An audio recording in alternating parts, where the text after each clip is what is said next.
Well, Election Day is 8 days away, and the country remains in the midst of a deep economic crisis that many have compared to the Great Depression. The economy is the #1 issue on the campaign trail, and the major party candidates, John McCain and Barack Obama, discussed their tax plans, jobs, and the financial bailout on the stump.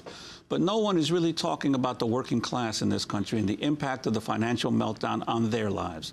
A new study from the Center for the Study of Working Class Life suggests that neither McCain nor Obama have adequately spoken to the needs of 1/5 of the population, the 60 million Americans who are barely surviving in this economy. Michael Zweig is one of the authors of the study called Economic Stimulus and Economically Distressed Workers. He's a professor of economics and director of the Center for Study of Working Class Life at State University of New York, Stony Brook. His most recent book, What's Class Got to Do with It? American Society in the 21st Century.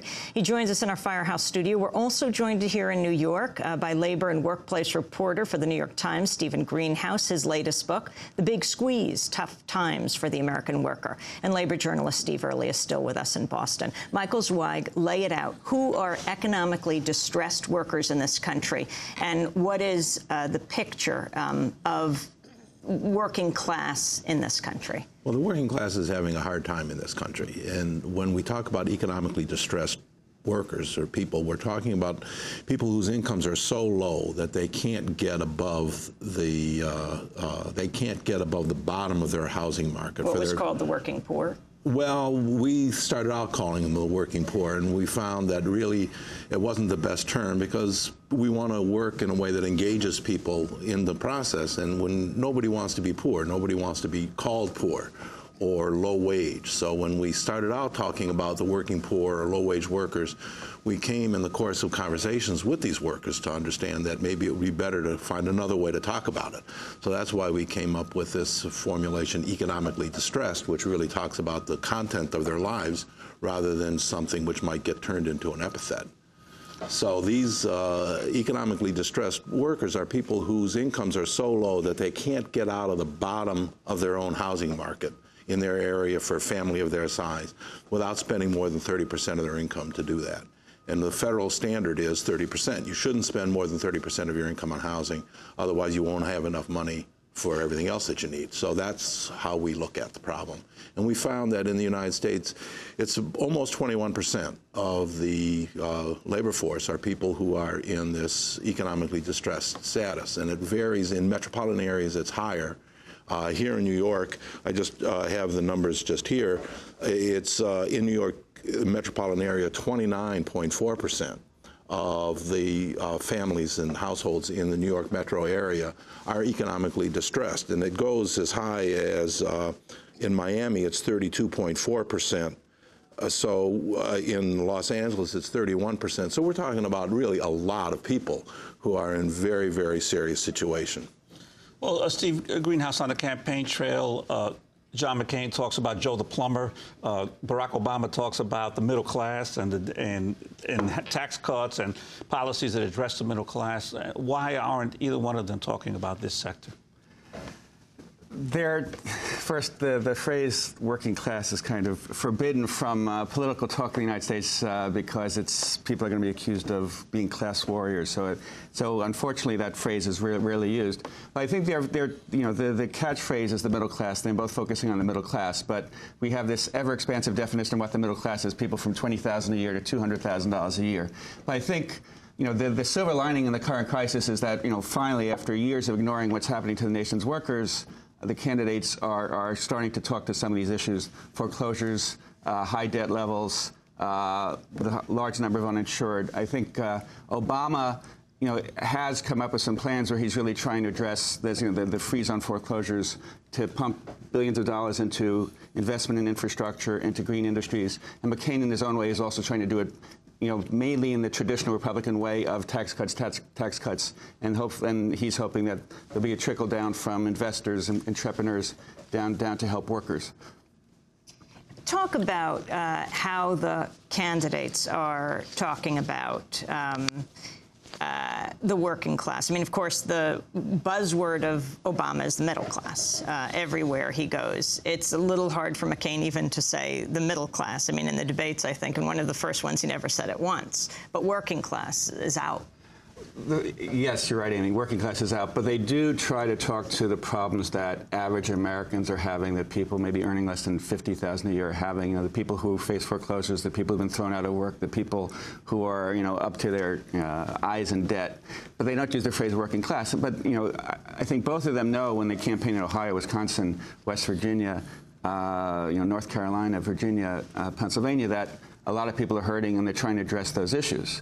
And they say, you know, we want to do something. And Obama, I think in the past few weeks, has really learned from lessons from Hillary Clinton that he wants to show that he's battling for them. I think for a long time, Congress, the president, you know, and this is a big point I make in my book, is, you know, for years, Washington was ignoring the squeeze on the nation's workers. Now, a silver lining in the current crisis is that, wow, people are saying, the nation's workers are hurting very, very badly. Wages have been stagnant. Health insurance is getting worse. 401ks are going down the drain. Americans are working more hours than people in any other industrialized nation. So I think, you know, Obama, with his tax plan, wants to, you know, reduce some of the inequality by, you know, increasing taxes on those making more than $250,000 a year to help those down below. And he has some child tax credits and education credits I think are designed specifically to help those on the bottom most. Michael Zweig. You know, there was some talk about the working class, particularly in the primaries, when the real question there was, can Barack Obama score with the working class? By which people meant white people. So, you know, there was a kind of conflation there of race and class, and the idea that Hillary Clinton had a lock on the working class, forgetting that all these black workers who were voting for Obama are also in the working class. So I think that there was some opening there to talk about the working class. And there is a discussion, of course, of class war. Every time anybody talks about redistributing income down, oh, that's class warfare. Well, yes, it is class warfare to redistribute the income up. We've been living for 35 years in a period of intense class warfare, except the working class has been losing. And part of that class warfare is to deny that there are classes and to deny that any of this dynamic is actually happening so that people's attention are shifted elsewhere. And that's why I think that it's so important to keep talking about and bringing back into focus what is actually happening with working people in this country. There's this great quote from Warren Buffett where he says, you know, there's class warfare going on, but it's my class, the rich class, that's winning, because if you look at increased inequality in the nation, the wealthy are just zooming upwards while people in the bottom half, bottom quarter have really been squeezed very badly. I'd like to bring in Steve Zweig again on the, I'm sorry, Steve Early, I'm sorry.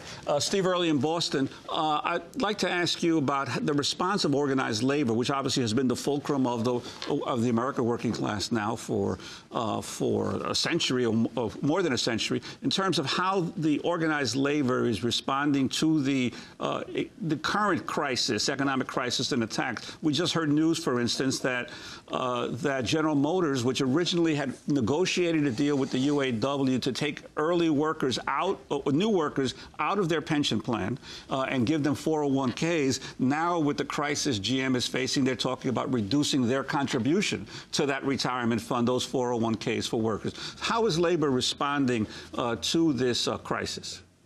Well, on the political front, unions are trying to make the point that what we need now, what we need next year, if there's a big Democratic majority in Congress and Obama is elected, is the same sort of remedy that was provided by the New Deal in 1935 through passage of the National Labor Relations Act, which labor is trying to amend now through enactment of the Employee Free Choice Act, and that is a strengthening of workers' collective bargaining rights. If workers were able to negotiate again on a wide scale in the private sector about pensions, about health care, about wages, they would have a powerful new tool to address these terrible cutbacks that are already being imposed unilaterally in hundreds of thousands of non-union workplaces where people are losing their retirement savings.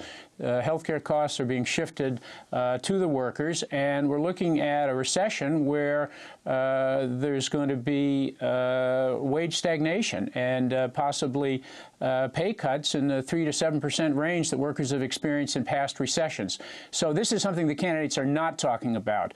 Biden and Obama did not mention the Employee Free Choice Act in any of the presidential or vice presidential debates so far. They only talk about it in front of labor audiences, and they need to start talking about strengthening of workers' rights as a way of reviving worker purchasing power, restoring collective bargaining to this country, and enabling workers to do in 2009 and beyond what they were able to do in this country in the late 1930s after passage of the National Labor Relations Act. And they're also not talking about the expected high the increase in unemployment, which everyone knows is going to happen over the next few months. It'll be the fallout of the financial crisis. And no one seems to be talking about the looming unemployment problem in the country. I would agree. I think the Democrats' initial recovery package or rescue package, which they enacted earlier this year, was sorely lacking in any real improvements in unemployment insurance. That also was an innovation of the New Deal in the 1930s. Unemployment benefits today cover only a fraction of the jobless population. And again, this is an area where we need rapid government intervention. We need an injection of new funding. We need a safety net that's real, that's not full of holes. What about General Motors?